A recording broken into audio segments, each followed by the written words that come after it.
So hello my dear बच्चा, सबको नमस्ते नमस्ते नमस्ते एंड नमस्कार टू एवरीवन। सो चलिए फिर फाइल हैंडलिंग के बारे में बात करते हैं। एक सेकंड रुकिएगा, एक बार सिलेबस आपको नोट करा देते हैं कि भाई साहब अभी तक क्या क्या चीज़ें हो चुकी हैं। तो मेरे बच्चे बड़े ही ध्यान से सुनिए। देखिए, ये सिलेबस आपको देखना जानना बहुत ही ज़्यादा ज़रूरी है। इसके अंदर ब्लू कलर मैंने किया था, वो रब हो गया से। हाँ, तो देखिए, अभी मैं अगर आपको आपके सिलेबस का कुछ हाल दिखाऊं तो अभी हम लोग क्या कर रहे हैं जी बच्चा, सेक्शन ए कर रहे हैं। देखिए, section A is mandatory, compulsory किसके लिए? दोनों ही बच्चों के लिए। तो अगर आपके पास सीएस है या आईपी है तो आप दोनों के लिए ही सेक्शन ए इम्पॉर्टेंट है। तो मेरी बात को ध्यान से सुनिए। अभी हम लोग ये जो ब्लू वाला सेक्शन जिसको मैंने ब्लू कलर किया हुआ है, इसका आप देख चुके हो, मतलब इसको मैंने अपलोड कर दिया है। आज की कक्षा में मैं आपको बाइनरी फाइल, टेक्स्ट फाइल, ये सारी चीज़ें कराऊंगी, बट आज की क्लास में स्पेसिफिकली फाइल हैंडलिंग में मैं टेक्स्ट फाइल कराऊंगी कंप्लीटली, फिर बाइनरी फाइल आपको कराऊंगी, क्योंकि दोनों फाइलें ना थोड़ी अलग अलग हैं। अलग अलग का मतलब है कि इसमें पिकल मॉड्यूल वगैरह का यूज़ होता है, तो इसको समझने के लिए आपको थोड़ा सा टाइम चाहिए अगर आप आईपी के बच्चे हैं, क्योंकि सीएस वाली चीज़ें कर चुके हैं। और टेक्स्ट फाइल तो है फाइल हैंडलिंग के अंदर दोनों पार्ट्स इसके, लेकिन मैं दोनों को इसीलिए अलग अलग करा रही हूँ। तो आज पूरी टेक्स्ट फाइल ख़त्म करा देंगे। मतलब मैं ऐसा नहीं कर रही हूँ कि आपको 5 मिनट का एक वीडियो बना के दे रही हूँ, फिर 10 मिनट का, फिर 15। मतलब मैं आपका पूरा यहाँ पर, मुझे पता है 13 तारीख को पेपर है, तो पूरा का पूरा आपका एकदम कंसेप्ट यहाँ पर मैं क्लियर करा दूँगी। टेक्स्ट फाइल, उसके बाद में मैं बाइनरी फाइल आपको करा रही हूँ। तो आपका ये पूरा फाइल हैंडलिंग 2 वीडियोज़ के अंदर। फिर आपका डेटाबेस का एक कंसेप्ट मैं यहाँ तक करा दूँगी, ठीक है? ये पूरा पोर्शन हो जाएगा। उसके बाद में मैं अलजेब्रा करा दूँगी आपको। देन आपका पूरा एक ही लेक्चर के अंदर मैं आपको सारा का सारा ये जो स्ट्रक्चर्ड क्वेरी लैंग्वेजेज़ हैं, ये सारा करा दूँगी। और इसमें सारा कहाँ तक करेंगे हम, चलो देख लेते हैं आगे वाली वीडियोज़ के अंदर, क्योंकि इसमें भी फिर वही है ना कि जैसे टेक्स्ट फाइल है और बाइनरी फाइल है, तो इनको अलग-अलग ही करना पड़ेगा। सेम के अंदर अगर आप देखोगे तो फिर वो टॉपिक्स छूट जाएँगे ना। मतलब आप एमसीक्यूज़ के अंदर करोगे तो एमसीक्यूज़ में तो बारीकियाँ आएँगी, तो वो वाली बात हो जाती है ना।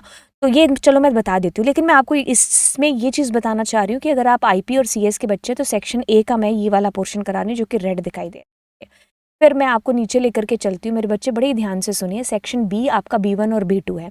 बी1 के अंदर जो कंप्यूटर साइंस वाले मेरे बच्चे हैं, तो आपके पास में ये एक्सेप्शन हैंडलिंग वाला सेक्शन भी है। मतलब आपको तो, मतलब आप सीएस का मुझे सही लगा यहाँ पर। सीएस के बच्चों को ज़्यादा कुछ नहीं, वही चीज़ें रिपीट करनी है। आईबी वालों को थोड़ा-सा पढ़ना है। जैसे उनके लिए इट्स वेरी वेरी न्यू, क्या कि फाइल हैंडलिंग क्या है, तो उनको बिल्कुल नए सिरे से ये चीज़ें करनी है। तो हार नहीं माननी यार, ठीक है? तो हो जाएगा, ठीक है? आप लोग इतना पांडास कर चुके हो तो फिर बिल्कुल ये तो होगा। तो आपका एक्सेप्शन आपने कर लिया होगा। एंड ये सेक्शन जो अभी ये वाला वीडियो है, तो उसमें ये वाला भी आपका है फाइल हैंडलिंग, जिसमें मैं आपको टेक्स्ट फाइल कर, ठीक है? फिर आपके स्टैक वगैरह वो देखेंगे। तो चलिए फिर अब हम शुरू करें, शुरू करें, शुरू करें, शुरू करें, शुरू करें। तो देखिए मेरे बच्चे बड़े ही ध्यान से सुनेंगे फाइल हैंडलिंग को। यहाँ पर आप 12th computer science informatic practices section A वाले बच्चे हैं। तो अगर आपके पास कंप्यूटर साइंस है तो सेक्शन आपका बी1 जो सेक्शन है उसके अंदर भी ये टॉपिक सेम है, तो यानी कि आईपीसीएस दोनों को पढ़ना अच्छे से। अब देखिए, आपके पास में सबसे पहले हम लोग टेक्स्ट फाइल करेंगे। तो टेक्स्ट फाइल में आज की इस क्लास में कंप्लीट टेक्स्ट फाइल आपका हो जाएगा।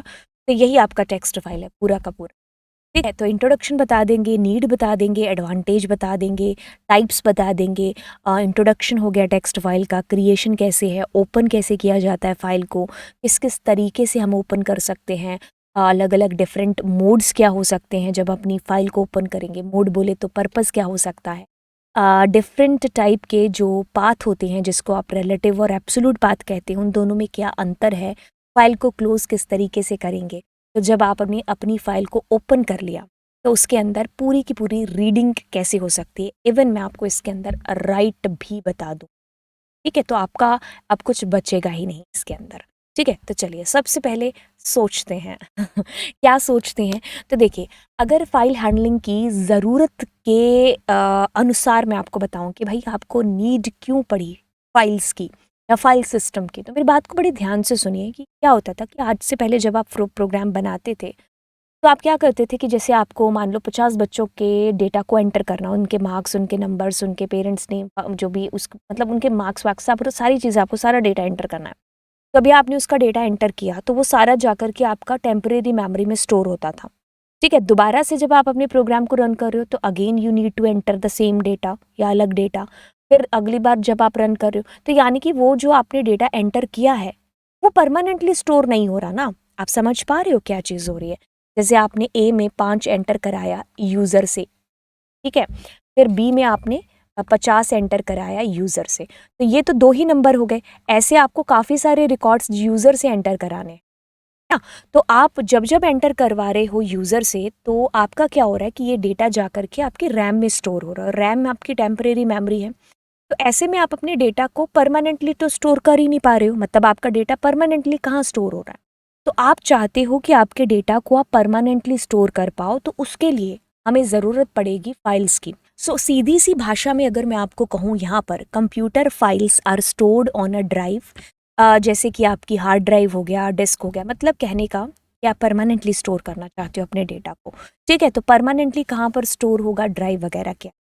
तो व्हाट इज़ फाइल हैंडलिंग आपको शायद समझ में आ गया होगा कि जैसे इसमें एक बड़ा प्यारा सा एग्जाम्पल दे रखा है। इसमें चलो किसी स्कूल का एग्जाम्पल दे रखा है, हम किसी रिसेप्शन का एग्जाम्पल ले लेते हैं। तो मान लीजिए मैं रिसेप्शन के ऊपर हूँ और जो लोग आ रहे हैं ना, मुझे उनका डेटा एंटर कराना है। मतलब मैं उनका डेटा क्या कर रही हूँ, लिख रही हूँ कि भाई आज ये लोग हैं जो इसके अंदर विजिट करने आए, कुछ भी इस तरीके से ना। तो मैं क्या कर रही हूँ, बेसिकली कि जो डेटा मैं एंटर कर रही हूँ, मैंने आज अभी वो डेटा एंटर किया, तो यानी कि वो डेटा अगर मेरा परमानेंटली मेमोरी के अंदर स्टोर नहीं है, तब टेम्परेरी मेमोरी यानी कि रैम के अंदर स्टोर है, तो कल जब मैं आकर के मॉर्निंग में कंप्यूटर को ऑन करूँगी तो ऑफ कोर्स वो सारा डेटा या रिकॉर्ड्स है मुझे फिर से एंटर करने पड़ेंगे, क्योंकि वो तो टेम्परेरी बेसिस पर स्टोर हो रखे। So that means I just want to say कि आप अपने रिकॉर्ड्स को परमानेंटली स्टोर करना चाहते हो, तो इसीलिए आप फाइल्स का यूज़ कर रहे हो। ठीक है, तो इसके अंदर अगर आप बात करोगे कि भाई आपका कुछ डेटा है, मतलब आपके कंप्यूटर के अंदर वो जो डेटा आपका परमानेंटली स्टोर है कहाँ पर, आपके कंप्यूटर के अंदर, वो जाकर के आपकी हार्ड डिस्क, मतलब जो आपने एंटर किया वो आपकी हार्ड डिस्क में जाकर के स्टोर हो जाएगा। तो ये आपकी सेकेंडरी स्टोरेज मेमोरी हो गई, यानी कि आपकी परमानेंट मेमोरी। तो परमानेंट स्टोर करने के लिए फाइल्स का यूज़ करते हैं, है ना। तो देखिए एडवांटेजेस ऑफ अ फाइल। सो देखिए होता क्या है कि डेटा आपका स्टोर होता है परमानेंटली, ऑलरेडी एग्जिस्टिंग डेटा आपका है जो आप यूज़ कर सकते हो। इसमें लार्ज अमाउंट का डेटा है जो आपका स्टोर हो सकता है और बाद में आप उसको प्रोसेस कर सकते हो।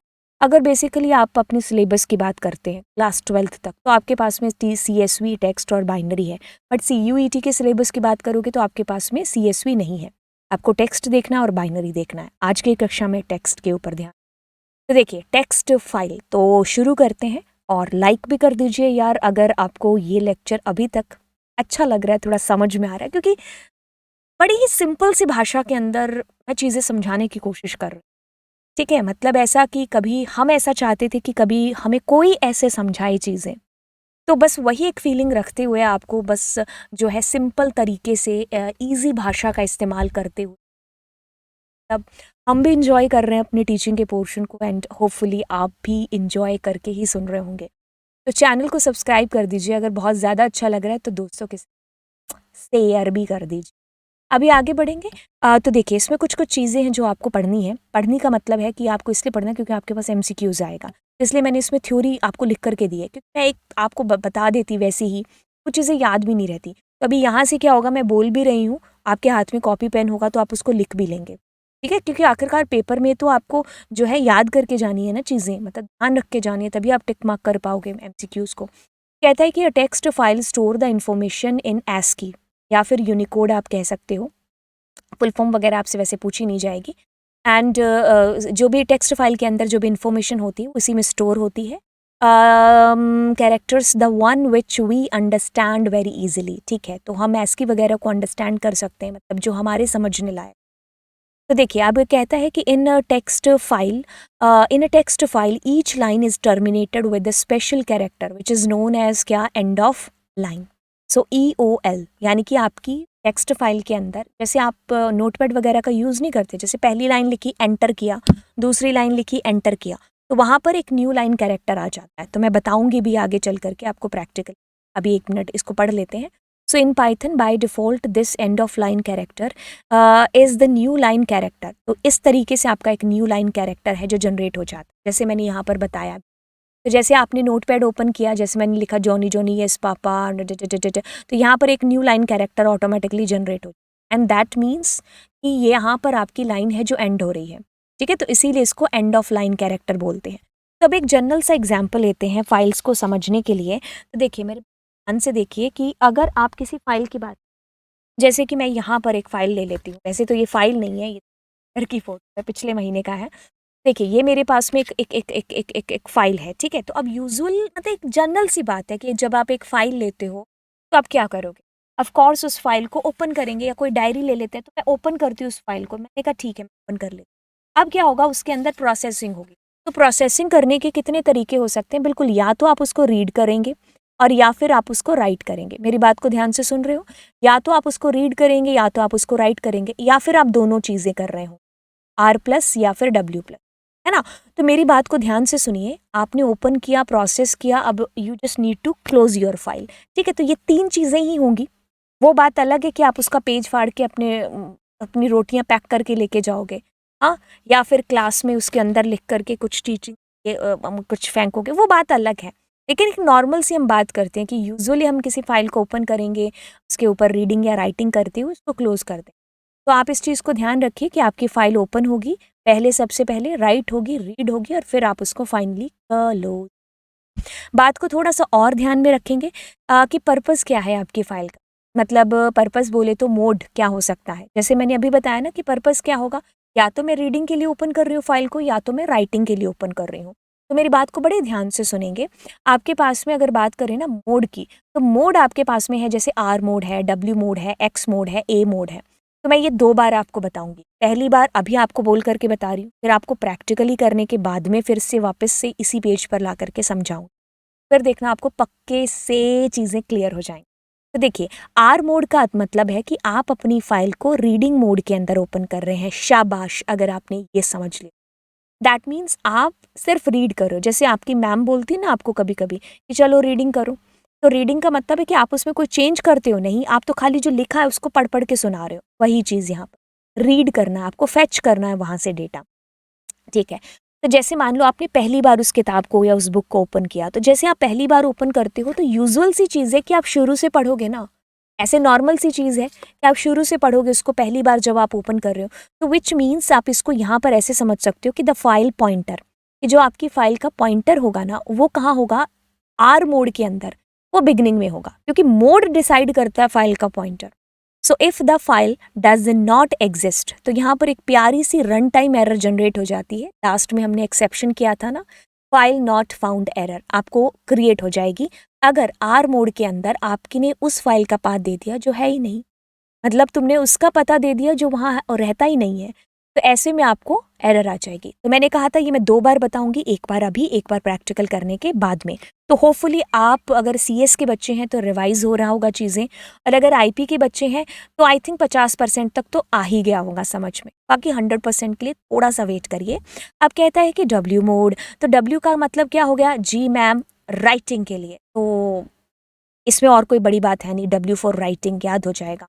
अब कहता है कि अगर आप डब्ल्यू मोड के अंदर अपनी फाइल को ओपन करते हो ना, तो इसमें क्या होता है कि जैसे आपने फाइल को ओपन किया तो उसमें आपने पहले से बड़ी प्यारी 4-5 चीज़ें लिख करके रखी थी। अब जैसे आपने फाइल का मोड डब्ल्यू किया ना, तो अब क्या हो जाएगा, बीच में जो भी चीज़ है डेटा लिखा हुआ है ना वो आपका रिमूव हो जाएगा।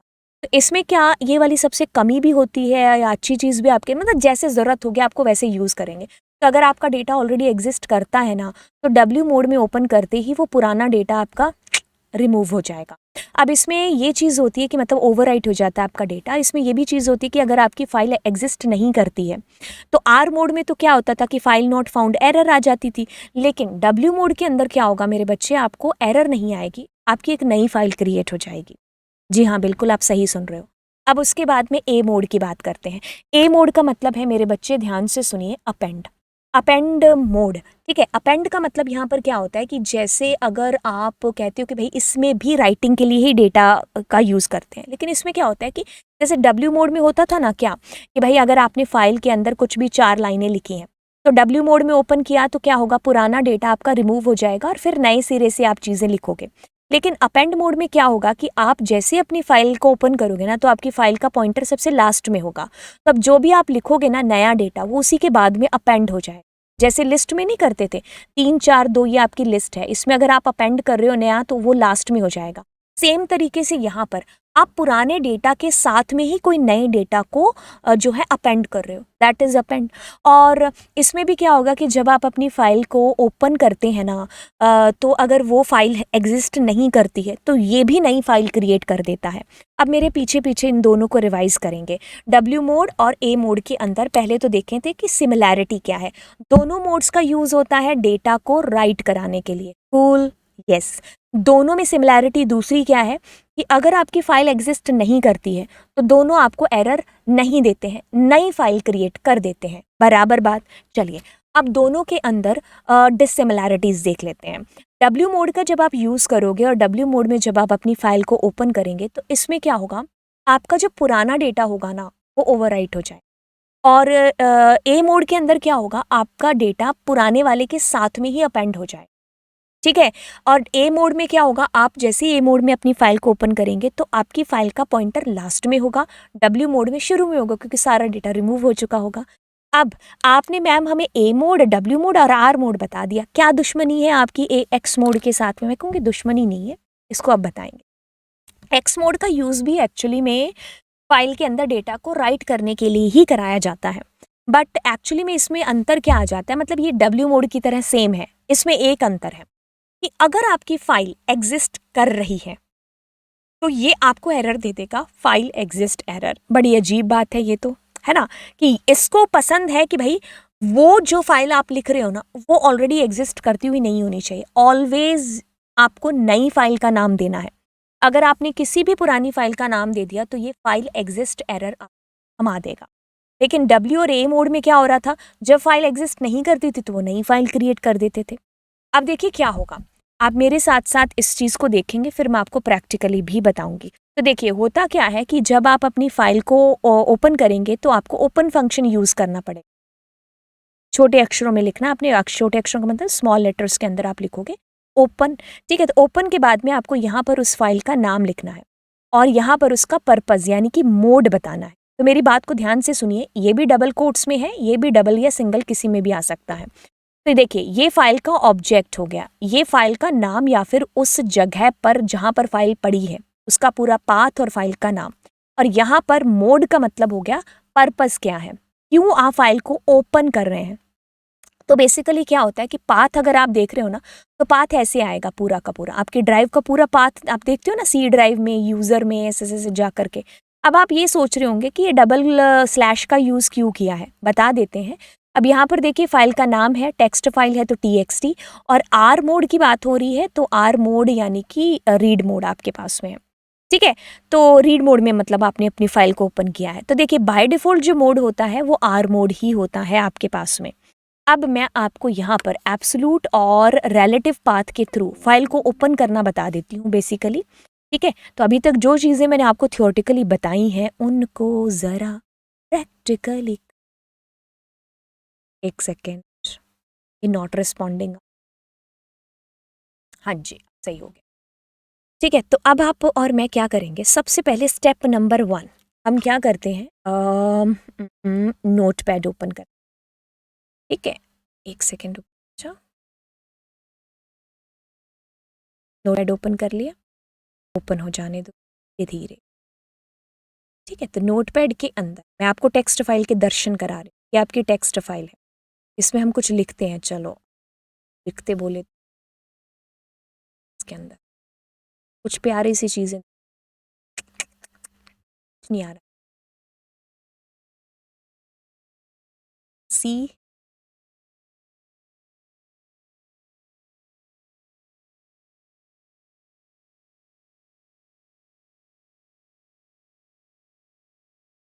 सही है, इसमें दो दो नोटपैड। ठीक है, तो आपने क्या लिखा है इसके अंदर, ये कुछ कुछ कुछ आपने ऐसा कुछ लिखा इसके अंदर। अब मैं क्या करती हूँ, इसको सेव करूँगी, तो सेव के लिए मैं अभी कुछ बताने की ज़रूरत नहीं है, कॉलेज में जा हाउ टू सेव अ। तो देखिए अब इस फाइल का नाम आप क्या रख देते, थैंक यू रख देते। ठीक है, थैंक यू फाइल। अब आप क्या फाइल डेस्कटॉप पर सेव हो गई। ठीक है मैम, डेस्कटॉप पर आपने सेव कर दी। अब for better understanding let's do एक चीज़, क्या इसमें क्या करेंगे, एक फोल्डर बना लेते।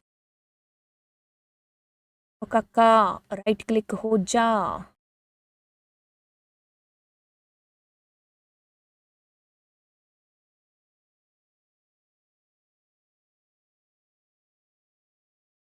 राइट क्लिक, न्यू, क्या बनाना है, फोल्डर। सो इस फोल्डर का नाम रख देते हैं आउटपुट। अच्छा हुआ कमरे में आप कुछ भी लिखते रहे। डीप डी है ना, तो नाम आइडियाज़ मिल जाए। सो व्हाट, सेकेंड को इसको बंद करें, सेकेंड इसमें डाल देते हैं। मतलब मैंने इसको एक फोल्डर में डाल दिया। ठीक है, अब क्या चीज़ हो रही है मेरे बच्चे, आप क्या करो, ओपन करो अपना आइडियली, ओपन करो। ठीक है, तो मैं आपको ये आइडियली के अंदर बता, ओपनिंग सारी चीज़ यहाँ थोड़ा इजी पड़ता है। सो अब आप ओपन करोगे न्यू इसको, और देखिए ये नोटपैड की तरह आप ओपन हो फुल, बहुत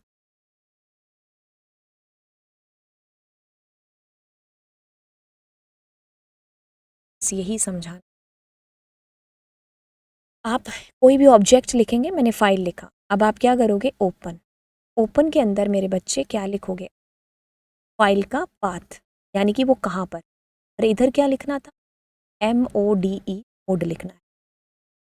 तो पाथ कहाँ से आएगा, पाथ कहाँ से आएगा, पाथ हम इसको डबल क्लिक करके ओपन करेंगे, और अब पाथ लेना है ना आप, सेकेंड क्या करोगे, इसको राइट क्लिक करोगे, प्रॉपर्टीज़ में जाओगे, और यहाँ पर जाकर के लोकेशन के अंदर से इसका पाथ, ठीक है, चुरा लोगे का मतलब है कि आप इसका पाथ कॉपी कर। ठीक है, वापस से यहाँ पर आओ, रोल। अब मेरी बात को बड़े ध्यान से सुनिए, देख रहे हैं, देखिए यहाँ पर क्या हो रहा है कि ये डबल स्लैश हमें यहाँ पर, अब आपके पास में ना अभी दो रास्ते हैं।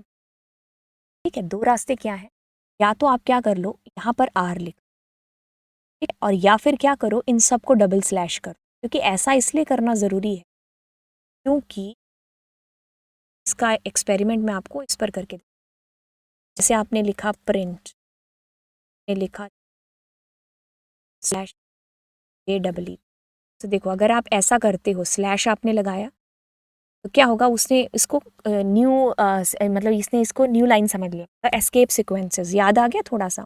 तो मैं क्या करती हूँ, इसको R दे देती हूँ, तो ये रॉ मान लेगा। अभी अभी देखो आउटपुट में अंतर क्या आ रहा है, अभी इसको एज ए स्ट्रिंग मान रहा है। तो अगर आप R नहीं दे सकते तो इसीलिए आप डबल स्लैश का यूज़ कर सकते, डबल स्लैश में वो एक स्लैश है, तब इसको अब वो एज ए स्ट्रिंग मान रहा है। तो अगर यहाँ पर डबल स्लैश या फिर R पहले नहीं लिखेंगे, फिर वो एस्केप सिक्वेंस मानेगा, इतने बड़ा ना हो जाए, तो इसलिए पहले R ही लिख लेते हैं। तो वैसे मैंने जो एग्जाम्पल आपको PPT में बताया था, उसके अंदर मैंने क्या लिखा था, डबल स्लैश था। तो इतनी सी बात तो आपको समझ में आ गई हो, पर समझना पड़ेगा ही अभी। ठीक है, अभी देखिए अब मोड की बात हो रही है, तो मोड में यानी कि मेरी फाइल का R, छोटा R लिखना। तो मैंने कहा मेरी फाइल का मोड है जो R है। अब मैं क्या करती हूँ, प्रिंट। प्रिंट में मैंने क्या किया, FILE, फाइल डॉट रीड। मेरी बात को बहुत ही ध्यान से सुनिए, अभी आपको रीड के बारे में, CS को पता होगा, IP को नहीं पता, बट डोंट वरी। इसको सेव करते हैं सबसे पहले। तो सेव करने के लिए ना मैं सेम उसी आउटपुट नाम के फ़ोल्डर में गई जहाँ पर मैंने वो अपनी फ़ाइल स्टोर की थी। कौन सी थी, थैंक यू नाम की, है ना। और अब यहाँ पर क्या करेंगे, इस फ़ाइल को आप नाम, जैसे इस फ़ाइल को नाम दिया कोमल, आधे बच्चों ने गेस भी कर लिया होगा क्या नाम देने वाले, फेवरेट नेम यहाँ जॉन और कोमल है। और देखिए अब आप इसको रन करेंगे, एंड रन करेंगे तो देखिए आपके पास में, एक सेकेंड रुको, और इसने हमें एरर दे दी। कारण इसके पीछे का क्या है, मिशन कुछ ऐसी एरर, एक सेकेंड रुको, इस फोल्डर को आप एक बार, अरे यार यार एक गलती हो गई आपसे, गलती हो गई, कुछ बच्चों ने गेस भी किया होगा गलती को। चलिए कोई बात नहीं, यही तो एक फ़ायदा है ना प्रैक्टिकल खुद भी आपको करवा, मतलब बताने का।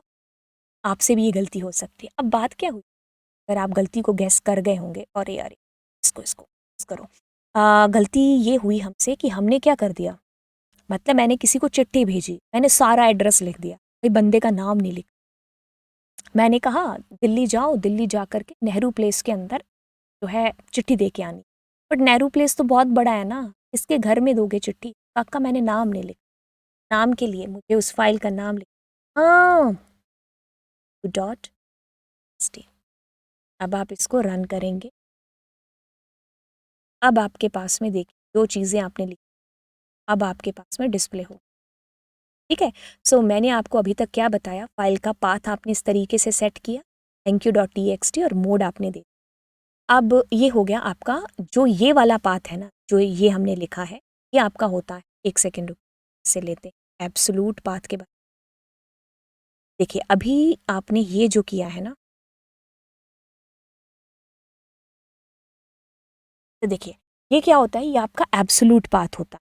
बेसिकली अगर आप इसको कहते हो ना, इसको आप मतलब सीधी सी भाषा में समझोगे तो जो कि आपका कंप्लीट लोकेशन, मतलब आपके फाइल की कंप्लीट लोकेशन से मतलब है कि सी ड्राइव में गए, यूज़र में गए, इसमें गए, इसमें ऐसे करके, तो मतलब पूरा पाथ इज़ एब्सोलूट पाथ। मतलब मैं किसी बंदे के घर पे चिट्ठी भेज रही हूँ, तो वो जो बंदे के घर पे चिट्ठी भेज रही हूँ तो मैं पूरा एड्रेस लिख रही हूँ।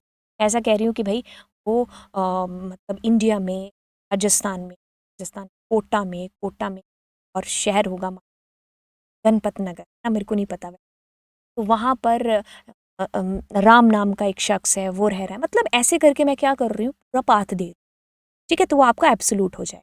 अब एक और पाथ आता है, वो आता है आपका रिलेटिव पाथ। तो रिलेटिव पाथ के अंदर क्या होता है, जैसे कि जिस डायरेक्टरी में है ना आप, उसी के अंदर फाइल का मौजूद होना या उससे आगे किसी फोल्डर में। तो देखिए मैंने अभी क्या किया था, अभी मैंने आपसे एक फ़ोल्डर बनवाया था, उस फ़ोल्डर के अंदर मैंने आपसे थैंक यू फ़ाइल, यानी कि आपकी नोटपैड की फ़ाइल, और कोमल फ़ाइल जो कि आपकी पीवाई फ़ाइल थी, तो वो दोनों की दोनों फ़ाइल्स आपकी सेम फ़ोल्डर में मौजूद हैं। तो अब ऐसे में आप क्या कर सकते हो, आपको पाथ देने की पूरी ज़रूरत नहीं। तो आप क्या करोगे, पूरे पाथ की बजाय आप इसमें इसका जस्ट नाम भी लिख सकते। तो अब आप इसका नाम लिख रहे हो कंट्रोल एस, क्योंकि वो एक में मौजूद है, मतलब करंट वर्किंग डायरेक्टरी के अंदर है। कंट्रोल एस F5 आपने किया, तो देखिए अभी भी आपके पास में सेम आउटपुट, अभी आपके पास में क्या आ रहा है, सेम आउटपुट। ये ऊपर वाला आउटपुट था, ये नीचे ये जो मैंने रखा, तो आपकी सेम के अंदर है। अभी एक और चेंज इसके अंदर का, वैसे तो जब आपको क्लास 12th में पढ़ाया था तो बहुत इसके ऊपर टाइम लग के बताया ना, लेकिन अभी हमारे पास उतना टाइम नहीं है। लेकिन फिर भी आपको मैं बड़े पोलाइट वे में बहुत ही आराम से चीज़ें बता रही हूँ। जैसे मैंने JUL इस फोल्डर का नाम लिखा, ठीक है, तो JUL फोल्डर के अंदर मैं कंट्रोल C करके सेम को कॉपी कर देती हूँ, कंट्रोल V, और इसका नाम कुछ सेम रख लो या कुछ और रख लो। जैसे मैंने इसका नाम रख लिया गोपी। ठीक है, तो ये मेरी क्या हो गई, आउटपुट नाम के फोल्डर में एक JUL नाम का फोल्डर है और उसमें गोपी नाम की फाइल है। अभी देखो आपकी जो PY फाइल है, PY मतलब पाइथन की जो आपकी फाइल है, वो कौन सी है, कोमल। अब कोमल के अंदर आप क्या लिख रहे हो, मेरे बच्चे ध्यान से सुनिए। अब आप यहाँ पर कौन सा फोल्डर बनाया था आपने, मतलब ये कोमल फाइल कहाँ पर है, जहां पर वो है ना, उसके अंदर करंट वर्किंग डायरेक्टरी में एक फोल्डर आपका है, कौन सा था, JUL करके। तो आपने JUL करके एक फोल्डर बनाया था, उस फोल्डर के अंदर आपने कौन सी फाइल बनाई थी, ये देखो आ गया गोपी। सो गोपी फाइल, तो यानी कि अब मैं कंट्रोल S करके F5 करती हूँ तो मेरे पास देखिए ये आउटपुट। अगर आपको थोड़ा सा और अपने आप को यकीन दिलाना है ना, इस JUL फाइल को ओपन करते हैं, इस गोपी फाइल को ओपन करते हैं, गोपी फाइल के अंदर कुछ और लिखते हैं, अब इस कंटेंट की जगह लवजीत लिख, कंट्रोल S करके करते हैं, इसको भी ये तो सेकेंड F मैंने सेव नहीं किया था, जीत आया ये होगा, हाँ लवजीत जी आ गया। कि मैंने क्या किया, मैंने जानबूझ के ये, क्योंकि बार बार वही डेटा आ रहा था, इसीलिए मैंने लवजीत उसके अंदर लिख। मेरी बात को अब ध्यान से सुनो। अब आपका कौन सा है, दिस इज कॉल्ड आपका रिलेटिव पाथ। ठीक है, तो आपने क्या किया, करंट वर्किंग डायरेक्टरी मतलब आपकी जो कोमल फाइल है, ऊपर देखो नाम क्या है इसका, कोमल.py, तो जी जिस फोल्डर में है उसी में एक और फोल्डर है, उसी के अंदर जा करके आपकी गोपी फाइल है। तो ऐसे में आप क्या कर सकते हो, JUL के अंदर एक अदर फोल्डर भी बना सकते हो। अब इसकी एक बार परिभाषा पढ़ ली। परिभाषा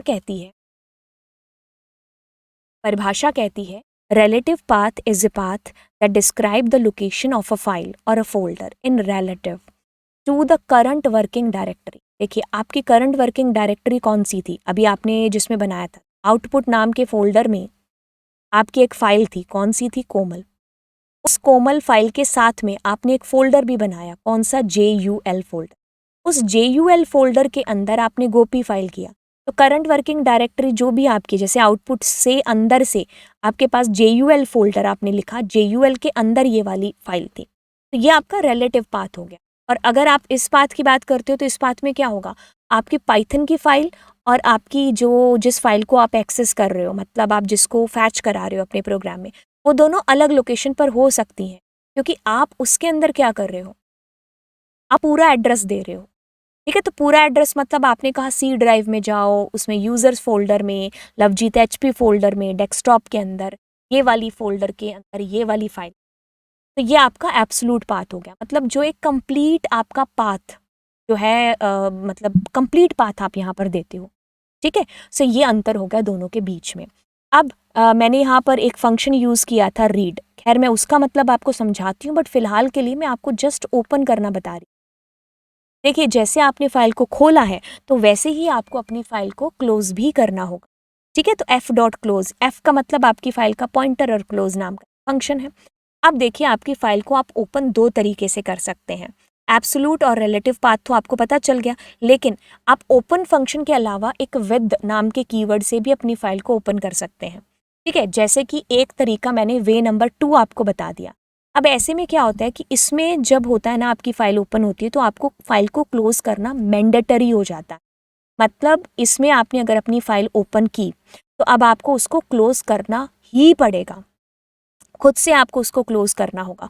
तो आपको उसके लिए f.close नाम का फंक्शन यूज करना है। लेकिन अगर आप बार बार उसको क्लोज नहीं करना चाहते तो आप विद से स्टार्ट कर सकते हो, क्योंकि विद में आपको क्लोज करने की जरूरत खुद से नहीं पड़ती है, वो इंटरनली खुद ब खुद क्लोज हो जाती है फाइल। ठीक है, अब देखिए इसके अंदर कैसे होगा, दोनों को मैं प्रैक्टिकली बता देती हूँ। एक तो खैर मैंने बता ही दिया, ऊपर वाला बता देती हूँ। ऊपर वाला मतलब ये वाला।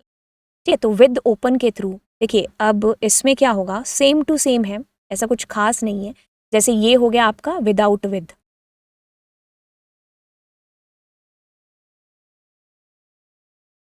कमेंट। ठीक है, यहीं पर ही बनाएंगे। तो WITH विद ओपन आपने किया, एज करके F आपने नाम दे। ठीक है, तो अभी ये जो डेटा आपने नीचे लिखा था सेम टू सेम कॉपी करते हैं इसको भी, C Ctrl V Ctrl S, save किया F5। ठीक, एक सेकेंड रुक जाओ, नेम एरर आ गया इस, ओहो एक सेकेंड रुको, इसमें आपको कौन सी एरर आ गई, नेम एरर आ गई। इसने कहा कौन है भाई साहब ये फाइल, फाइल कौन है, क्योंकि आपने क्या नाम रखा है, आपने यहाँ पर F नाम दिया से, है ना। तो ये देखो आपको अब F देना, Ctrl S F5 करो, जीत। सो समझे कि ना ही समझ ना। तो ये आपका दूसरा तरीका हो गया। इसमें क्या होगा, अगर आप ऐसा कहते हो PRINT प्रिंट F.CLSED, ये एक एट्रीब्यूट है। तो Ctrl S F5 किया, अब ये आपको आंसर क्या देगा, एक सेकेंड,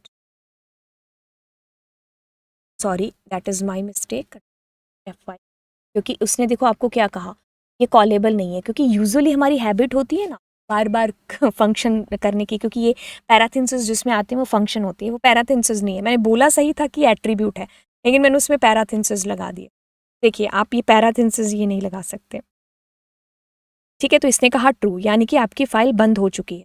लेकिन अगर सेम चीज़ मैं ऊपर वाले के साथ में, सेकेंड सी, अब आप इसको कमेंट बनाते हैं, इसको कमेंटिंग से हट, Ctrl 5, उसमें क्या होगा आपको यहाँ पर, ओहो इसमें भी,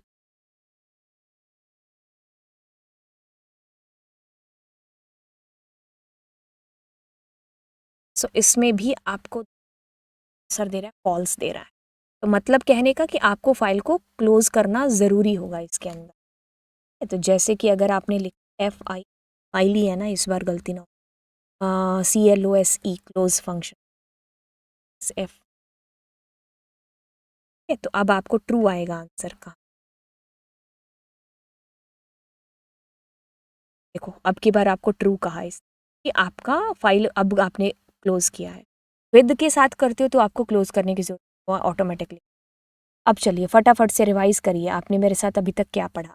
आपने पढ़ा कि एक file is a named location on a secondary storage media data are permanent stored for later access. आप अपनी फाइल का यहाँ पर एक मेन मोटो बता रहे कि क्यों आपने फाइल को चूज किया या फिर क्यों फाइल हैंडलिंग जरूरत है जो, ठीक है। सो यानी कि आप अपने डेटा को परमानेंटली जहाँ पर स्टोर कर सकते हो उसके लिए आपको अपनी फाइल की ज़रूरत है जो पड़ती है, ताकि फ्यूचर में आप उस डेटा को एक्सेस कर पाओ, ठीक है।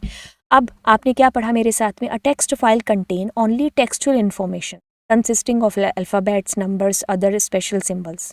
टेक्स्ट फाइल में यही चीज़ें होती हैं। Such files are stored with extension, जैसे कि PY हो गया, TXT, ये सारी टेक्स्ट फाइल के एग्जाम्पल्स की एक्सटेंशंस हैं, ठीक है। Each line for text file is stored as a sequence of ASCII। देखिए ASCII हमारा जो है American standard code for information interchange, तो इसके अंदर आपका जो है इंटरचेंज होता है ऑफकोर्स, ठीक है। अब इसमें ये भी चीज़ होती है कि आपका जब भी आप किसी लाइन को लिखते हो ना, तो वो अगर आप एंटर कर रहे हो तो वो एंड ऑफ लाइन से एंड हो जाती है। मतलब एंड ऑफ लाइन एक तरीके से निशान हो गया कि अब आपकी ये लाइन खत्म होकर के नई लाइन आएगी। ओपन मेथड या फिर function use to open a file in Python and return a file object called file handle. File handle बोलेंगे, इंपॉर्टेंट है यहाँ। अगर आप फाइल का हैंडल नहीं बना रहे तो आपको हर बार क्या करना पड़ेगा, फाइल का नाम लिखना पड़ेगा। सो इसीलिए आप क्या कर रहे हो, फाइल के handle is equals to file का पाथ, है ना। तो अदरवाइज आपको हमेशा उसका नाम नाम लिखना पड़ेगा ना, तो वो आपके लिए बड़ी कॉम्प्लिकेटेड सी चीज़ हो जाएगी। अब कहता है कि क्लोज मेथड एक ऐसा मेथड है use to close the file, ठीक है। तो देखिए अब आपके पास में क्या होगा, अगर आपने फाइल को क्लोज नहीं, उसमें जो भी डेटा होगा ना तो वो आपका स्टोर नहीं हो पाए। जैसे जब आप राइट करोगे ना डेटा को, उस टाइम पर आपको क्लोज करना ज़रूरी है, नहीं तो क्या होगा, मतलब जैसे आपने बैग में पैसे रखे, अब बैग को बंद नहीं किया तो आपका डेटा उसमें से लीक हो सकता है, मतलब पैसे आपके चोरी हो सकते हैं, निकल सकते हैं, गिर सकते हैं, है ना। वही चीज़ है, आपको क्लोज करना पड़ेगा फाइल को भी, ठीक है। तो अब इसके अंदर हम आगे फर्दर चलते हैं और इसमें रीड लाइन और रीड लाइन्स करते हैं, फिर मैं आपको राइट और राइट लाइन्स का मतलब बता दूंगी। तो चलिए अब अगर आप रीड की बात करते हो तो एक बार यहाँ पर आपको एक ओवरव्यू सा बता देती हूँ, तब एकदम अच्छे से क्लियर कर देती हूँ, फिर प्रैक्टिकली बता। तो देखिए फिर मैं आपको ये भी चीज़ बताऊंगी, ये वाला जो मैंने बताया था ना, 2 बार बताएंगे। तो अभी आर मोड हमने ओपन किया, मतलब आर मोड के अंदर मैंने आपको चीज़ें, तो अभी चलते हैं यहाँ। आ जाओ जी भाई साहब, कहाँ गए, ये रहे। हाँ, तो देखिए अब आप रीड की, रीड क्या करता है, कैरेक्टर बाय कैरेक्टर आपके फाइल के अंदर से आपका सारा डेटा, मतलब कंप्लीट जितना भी उसके अंदर डेटा लिखा है ना, सारा रीड कर ले, कैरेक्टर बाय कैरेक्टर, ठीक है। तो इसका जो भी रिटर्न टाइप होगा वो स्ट्रिंग के अंदर होगा। एंड इसमें क्या होगा, अगर आपने रीड के अंदर कुछ नहीं लिखा है तो आपका कंप्लीट डेटा मतलब ये फैच करेगा या रीड करेगा। लेकिन अगर आपने इसमें लिखा है रीड 5, तो ये क्या करेगा, सिर्फ आपकी फाइल के 5 कैरेक्टर रीड कर रहा है। अगर आपने दोबारा से रीड 2 लिख दिया तो पहले क्या होगा, 5 कैरेक्टर रीड होने के बाद में अगले 2 कैरेक्टर को रीड करने जाएगा। तो अभी एक बार जो चीज़ें मैंने बोल करके बताई, एक बार उसको प्रैक्टिकली करते हैं। तो अभी हम पाइचार्म पर आते हैं, क्योंकि इसमें क्या होता है कि फाइल को ओपन करना मैं इसके अंदर बता देती हूँ, इसमें थोड़ा सा ईजी पड़ता है ना। लेकिन इसमें क्या होता है कि 2-2 विंडो संभालनी पड़ती है, तो टीचिंग मेथड से मुझे ये थोड़ा अच्छा नहीं लगता है, तो इसलिए मैं पाइचार्म का ज़्यादा यूज़ करती हूँ जब आप मतलब पढ़ा रही होती हूँ उस टाइम पर, है ना। बाकी ये प्रोजेक्ट भी इसी के अंदर है, तो आप थोड़े से हैप्चुअल हो चुके, फैमिलियर हो चुके इसके साथ में, है ना। मतलब इट्स लाइक कि आपका कंफर्ट जोन है। तो देखिए अगर आप क्या कहते हो, file is equals to open, तो देखिए अब आप यहाँ पर फाइल का पाथ, मेरे तो दोनों इसमें सेव हैं, तो मैं कोई भी फाइल का नाम दे, book.txt दे, तो फाइल का पर्पस क्या होगा, आर यानी कि रीडिंग के लिए यूज़ कर रहे हो। तो देखिए अब मैं क्या कर रही हूँ, मैं कह रही हूँ डेटा में पहले बुक के अंदर देख लेते हैं क्या डेटा है। उसमें ऐसा लिखा हुआ है, इसमें आपकी 4 लाइनें, इसमें लिखा है ट्विंकल ट्विंकल लिटिल स्टार से लिखा है। सो आप क्या करते हो, आप कहते हो फाइल FI डॉट, ठीक है। अब अगर आप PRIN दिमाग में एक चीज़ फिक्स कर लो, इसका ये मतलब कि आपकी फाइल के अंदर सारा डेटा, ये चीज़ क्लियर सब ठीक है।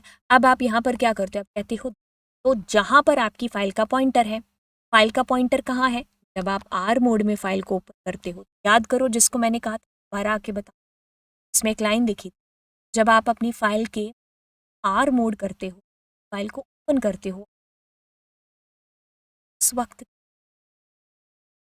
होता है पॉइंटर R मोड, फाइल का जो पॉइंटर होगा ना, तो यानी कि क्या होगा, शुरू शुरू के 2 कैरेक्टर आपके रीड हो जाएंगे जब। सो अगर आप क्या लिख रहे हो 4, तो देखिए अगर मैं उस फाइल में जाती हूँ क्या होगा, आपके पास में 4 ट्विन आपका फैच हो जाएगा। क्या हो जाएगा, ट्विन आपका फैच। मेरी बात को ध्यान से सुनिए, अगर आपने 40 कैरेक्टर, अगर अब आप क्या करते हो, आपने लिखा 4000, वही वाली बात, मैगी लेने गए 10 मैगी, दुकानदार ने कहा साहब 5 ही है, आप 5 ही लाओ, यानी कि 4000 अगर कैरेक्टर नहीं, जितने हैं हो जाए। बात क्लियर। अब इसके अंदर और क्या हो सकता है, जैसे कि आपने ये 3 कैरेक्टर रीड कर, तो आप कहोगे WI। अब इसी लाइन को दोबारा लिख, अब इसमें क्या चीज़ हो, इसमें ध्यान दीजिए, 3 के बाद में मैं यहाँ कुछ लिखती हूँ। तो अब एक बार इसको स्क्रीनशॉट लेते और इसका स्क्रीन,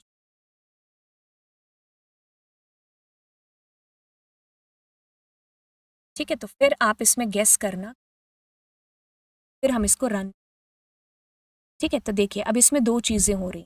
पहली चीज़ क्या हो रहा है कि आपने कहा 3 कैरेक्टर, देखिए 3 कैरेक्टर का मतलब है एक,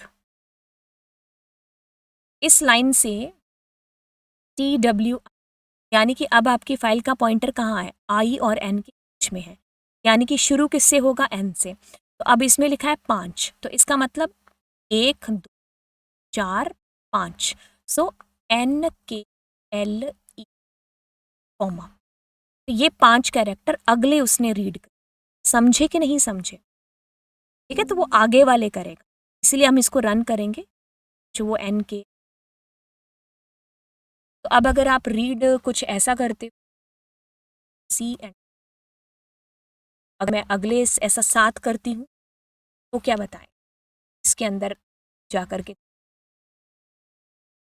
मैं क्या कर रही हूँ, सेकेंड रुक, जैसे मैंने यहाँ पर क्या लिखा था 7 लिख दिया, इसमें क्या हो रहा था, पहले वो यहाँ तक आ चुका, अब इसके बाद में क्या है, स्पेस है, यानी कि 1 2 4 6 7, क्या करेगा, स्पेस TWAL, ये आपके पास आंसर में, चलिए चेक कर लेते हैं, ठीक है। तो इस तरीके से आपको ये रीड, अब रीड में मैंने एक और चीज़ बताई, रीड का जो डेटा टाइप होगा, भाई भी रिटर्न करेगा डेटा, ये स्ट्रिंग में रिटर्न, इसमें जो भी डेटा रिटर्न होगा वो स्ट्रिंग में रिटर्न, ठीक है। तो इतनी चीज़ आपको समझ में आ गई, बता दो, शाबाश, समझ में आ गया। अब ऊपर चलते हैं उसी मोड के, तो अब यहाँ पर आप अगले वाले को करोगे जो कि आपके पास में है रीड अलाउड। तो रीड लाइन में क्या होगा, ये सिर्फ और सिर्फ 1 लाइन रीड, कहाँ से, जहाँ से आपकी फाइल का पॉइंटर है, जैसे अगर आपके पास में ये 4 लाइन है, तो अभी आपने फाइल को ओपन किया जस्ट, तो ओपन किया R मोड में, तो यानी कि आपकी फाइल के पॉइंटर की पोजीशन शुरू में होगी, ये सिर्फ पहली लाइन रीड कर। अगर मान लो आप यहाँ पर हो तो ये वो वाली लाइन रीड, अब इसको कैसे पता चलेगा कि एक लाइन है, न्यू लाइन कैरेक्टर से पता चलेगा, तो जहाँ तक ये मैच नहीं करता न्यू लाइन कैरेक्टर से, वहाँ तक सारे कैरेक्टर रीड कर, का मतलब है इजी भाषा में समझे तो एक लाइन। अब इसका भी जो रिटर्न टाइप होगा वो स्ट्रिंग होगा। ठीक है, तो अगर आपने लिखा है ऐसे रीड लाइन तो वो 1 लाइन रीड करे। अगर इसने लिखा है 2 तो ये सिर्फ उस लाइन के 2 कैरेक्टर रीड करे। अगर आपने लिखा है 200 तो 200 अगर उस लाइन में 200 कैरेक्टर हैं तो ठीक है, नहीं तो जितने उस लाइन में कैरेक्टर हैं उतने प्रिंट हो जाएं। ठीक है, तो मेरी बात को यहाँ पर ध्यान से सुनिए। अब हम इसमें थोड़ा सा चेंज करते हैं, ऊपर आते हैं LINE। पहली चीज़ इसका डेटा टाइप बता देती, तो ये स्ट्रिंग में, ये भी स्ट्रिंग में ही है। हमें डेटा टाइप जानना तो था, वो भी जान लिया। अभी क्या हो रहा है कि रीड लाइन का मतलब है, अगर आप देखोगे तो पहली लाइन देखो कौन सी है, ट्विंकल ट्विंकल लिटिल स्टार। बिल्कुल वो जो ट्विंकल ट्विंकल लिटिल स्टार है वो एक लाइन आपकी रीड हो। अगर मैंने यहाँ पर लिखा 2 तो उस एक लाइन के पहले 2 कैरेक्टर, अगर आप TW सोच रहे हो तो बिल्कुल सही सोच रहे हो। अगर मैंने लिखा 28 तो उस एक लाइन के 28 कैरेक्टर, STA तक आना है, 28 कैरेक्टर हो गए होंगे। अगर मैंने लिखा 280 यानी कि 280 कैरेक्टर उस एक लाइन में होंगे तो वो प्रिंट कराएगा, उतनी एक लाइन प्रिंट करेगा। क्षमता कितनी है इसके अंदर, सिर्फ 1 लाइन प्रिंट। अगर मैं लिख रही हूं यहां पर कुछ नहीं, क्या कंट्रोल C एंड एंड में क्या कर, तो अब देखो पहले पहली लाइन रीड हो गई, कौन सी, ट्विंकल ट्विंकल लिटिल स्टार। अब आप दूसरी लाइन के दरवाजे पर खड़े, तो दोबारा जब मैंने रीड लाइन किया तो उसने हाउ आई वंडर वाली, did you get that guys, क्या चीज हुई। अगर मैं फिर से इसको करूंगी तो वो तीसरी लाइन के दरवाजे पर खड़ा, कौन सी, जंप वाली। इसको दोबारा रन करें।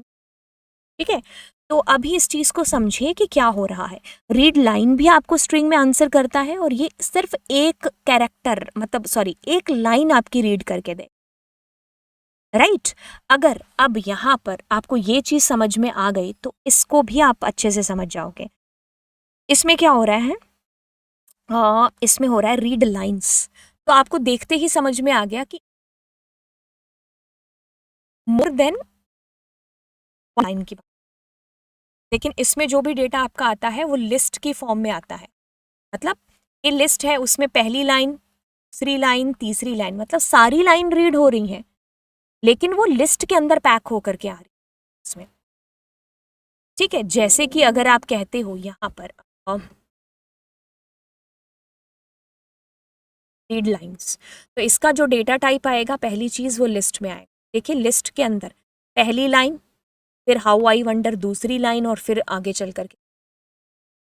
ठीक है, सो अभी देखो अगर मैं इसके अंदर कहती हूँ कि what is the type, so type अगर मैं यहाँ पर पता करने की, सो अगर मैं टाइप पता करने की कोशिश, टाइप के अंदर क्या कह रहा है, लिस्ट, मतलब इसका जो टाइप है वो लिस्ट के अंदर आ। ठीक है, खैर अब बच्चे इसमें ये भी चीजें कर देते हैं, जैसे कि अगर आपने 2 लिखा तो वो जो पहला एलिमेंट है ना उसके, जो, एक सेकेंड रुको, तभी ये कैरेक्टर के ऊपर काम नहीं करता है। पहली चीज ये आपको लाइंस ही देगा ला करके। जैसे आपने लिखा 2 तो वो जो 2 कैरेक्टर आ रहे हैं वो किस लाइन में आ रहे हैं, पहली लाइन के अंदर। जैसे आपने इसके अंदर लिखा कितना, 30 लिखा, तो 30 कैरेक्टर आपकी पहली लाइन में आ रहे हैं, तो वो पूरी लाइन ही प्रिंट कराएगा। लेकिन इसने देखो अगले वाली लाइन भी प्रिंट कराई, वो इसने इसलिए कराई क्योंकि 30 कैरेक्टर पहली लाइन में पूरे नहीं हो रहे होंगे। जैसे अगर पहली लाइन की बात करें तो आई थिंक उसमें 29 कैरेक्टर आए होंगे शायद, हाँ 29 तक, जितने भी होंगे आप काउंट कर लें। तो पहली लाइन आ गई। अब अगर इसने क्या किया, उससे अगला कैरेक्टर, मतलब अगला कैरेक्टर अगर कहेंगे तो ये H वाला भी आ रहा होगा, तो इसलिए कैरेक्टर नहीं, ये उस पूरे को ही ले लेगा। ठीक है, तो ये आपके पास में पूरी की पूरी आपकी रीड लाइंस आपका आ गया इसके अंदर। ठीक है, तो इस तरीके से आपका यहाँ पर ये जो R मोड में आपने फाइल ओपन की, आपने रीड देखा, रीड लाइन देखा और रीड लाइंस देखा। ठीक है, तो ये इसको मैंने आपको बड़े अच्छे तरीके से बता दिया। अब इसके ऊपर आप क्वेश्चंस कर सकते हो जितने मर्जी। ठीक है, अब मैं आपको इसमें W प्लस ये सारी सॉरी W और A मोड बता। तो देखिए सबसे पहले आप क्या करते हो, W मोड में अपनी फाइल को ओपन करते हो। ठीक है, अब आप क्या करोगे, आप ऐसा कुछ करोगे, file dot W, second, right. So right के अंदर मैंने लिखा कोमल। ठीक है, और अब मैं कट करती हूँ और बुक वाली फाइल को ओपन कर, सो आप एक चीज़ पाओगे, पहला पुराना डेटा सारा ओवरराइट हो गया ना, कोमल आपका आ गया। आपने नोटिस की ये वाली चीज़? क्योंकि डब्ल्यू मोड जो मैंने आपको कहा था, मैं आपको दोबारा भी आकर के बताऊँ। तो डब्ल्यू मोड का ये मतलब हुआ कि जैसे आपने फाइल को डब्ल्यू मोड में ओपन किया, पिछला पुराना सारा डेटा आपका रिमूव हो और नया डेटा उसकी जगह आ गया। जैसे कि कोमल, और अब मैं यहाँ पर करूँगी फातिमा। ठीक है, तो अभी मैं देखो बुक में जा रही हूँ, कोमल पहले से पुराना डेटा है, तो अभी ये फातिमा। अब देखिए आपके पास में दो फंक्शन यूज़ होते हैं, राइट लाइन्स फंक्शन। तो देखिए क्या होगा कि अगर आप राइट कर रहे हैं तो आप सिर्फ स्ट्रिंग का यूज़ कर सकते हैं इसके अंदर। तो स्ट्रिंग के अंदर आपका डेटा राइट होगा। ठीक है, अगर मैं इसके अंदर ऐसा कुछ दूँ, जैसे मैंने ऐसा कुछ दी 1,2 या कुछ भी है ना, तो अब ये मेरे को यहाँ पर इजाज़त नहीं दे। आप अगर इसको स्ट्रिंग बना रहे हैं तो भी खैर इसके अंदर, जैसे मैंने एक और एक दे दी, तो ये आपको प्रॉब्लम क्रिएट कर रहा है क्योंकि इसमें मस्ट भी स्ट्रिंग होना चाहिए। सो व्हाट अबाउट उस टाइम के लिए जब आप एक लिस्ट को एंटर कराना चाहते हैं, तो राइट लाइंस का आप यूज़ कर रहे हो। तो जब आप राइट लाइंस का यूज़ कर रहे हैं तो इसमें एक और एक, अभी वापस जा कर के देखें तो इसमें एक और एक एंटर, ये भी एक स्ट्रिंग की फॉर्म में ही होना चाहिए एक्चुअली। अगर आपने वैसे दो लिख दिया, इसको अगर आप रन कर रहे हो तो ये कहेगा नहीं, इट मस्ट बी स्ट्रिंग, मतलब कहने का कि ये खुद एक स्ट्रिंग में होना चाहिए अंदर। तब आप लिस्ट तो दे रहे हो, दैट्स कूल टोटली, बट उसमें भी स्ट्रिंग, क्योंकि टेक्स्ट फाइल है ना आपकी यहाँ। ठीक है, अब राइट लाइन्स के अंदर क्या होगा, अगर आप यहाँ पर एक डिक्शनरी देना चाहते हो, ये लिखा DIC लिख दिया यहाँ पर और उसकी OP वैल्यू लिख, तो ये भी आपका डेटा उसमें राइट हो चुका है। तो DICT, अभी देखो इसमें क्या हो रही है कि ना आपको पता है, फिर ये तो आपकी बेसिक्स ऑफ पाइथन आ जाए। ये आप देखो यार 11th क्लास से पाइथन सीख रहे हो, ये चीज़ें अब आपके लिए नॉर्मल होनी चाहिए। इसमें अब वैल्यू, राइट लाइन्स और राइट फंक्शन यूज़ होते हैं जब आपको अपनी फाइल के अंदर राइट कराना। अभी अगर देखिए, अगर मैं अपनी फाइल का मोड ए कर दूंगी, तो ए मोड से क्या हो जाएगा, अगर मैं दोबारा रन करूंगी तो इसमें OP आगे चला जाएगा, तो एक और OP आ जाएगा। दोबारा रन करूंगी दोबारा, तो यानी कि this is called append. Append का मतलब पुराना डेटा डिलीट नहीं होगा। ठीक है, तो आपका नया नया जो डेटा है वो उसके बाद में ही एंटर हो। ठीक है, अभी अगर देखो, अगर मैं इसका मोड एक्स करती हूँ, ये मुझे एरर देगा, फाइल एग्जिस्ट एरर। ए एक्स मोड का मतलब है कि मैं राइट करूंगा लेकिन नई फाइल में डेटा को। ठीक है, तो एक्स मोड का मतलब ये। ठीक है, ए मोड में क्या होता है, आपकी फाइल का पॉइंटर सबसे लास्ट में होता है, क्योंकि उसमें जो नया डेटा एंटर होगा वो सबसे लास्ट में एंटर होगा। और डब्ल्यू मोड में क्या होगा, फाइल का सारा डेटा रिमूव हो जाएगा, तो नया डेटा उसमें एंटर। तो ये आपका पूरा का पूरा फाइल हैंडलिंग था। और अगर मैं आपको आपका सिलेबस दिखाऊं, जैसे कि अभी आपका सिलेबस कुछ ही है, जैसे जैसे मतलब दोनों में सेम है। अगर B1 की बात करोगे तो उसमें भी ये सेम है टेक्स्ट फाइल, और अगर ऊपर आप A की बात करोगे तो उसमें भी।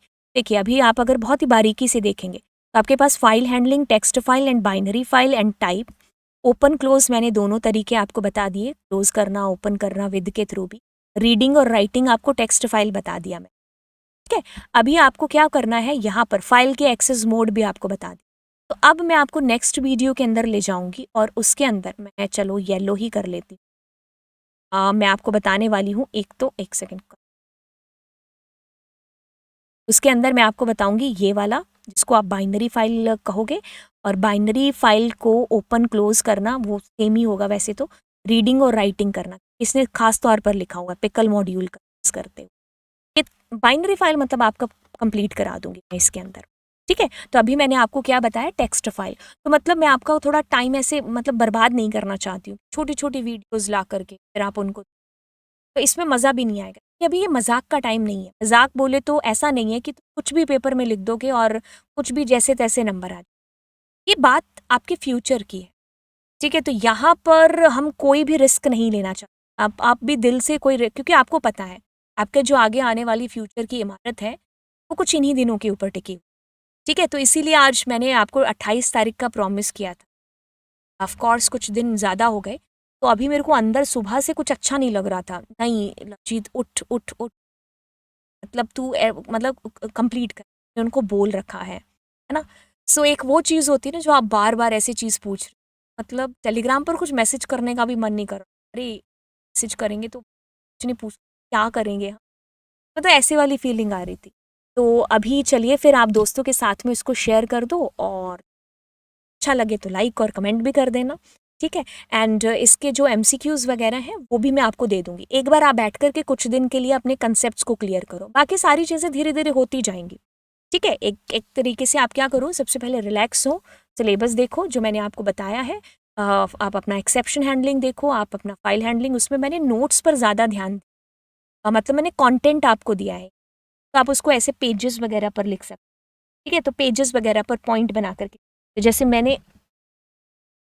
जैसे ये पढ़ा पढ़ा हुआ तो नहीं है, ये तो मेरे काम है कि मुझे आगे क्या करना है। तो जैसे मैंने ये ऐसे पेजेस बना बना के, पॉइंट बना बना के लिखे ना, सो आप भी क्या कर सकते हो, ऐसे पॉइंट बना बना करके लिखो। तो इससे आपकी हैबिट ये होगी कि आपको कॉलेज में प्रॉब्लम नहीं आए, ठीक है। तो चलिए फिर ज़्यादा बातें नहीं करते, वैसे वीडियो बहुत लंबा हो चुका है। तो फिर चलिए फिर, हाँ, बाय बाय बच्चा जी, गॉड ब्लेस यू।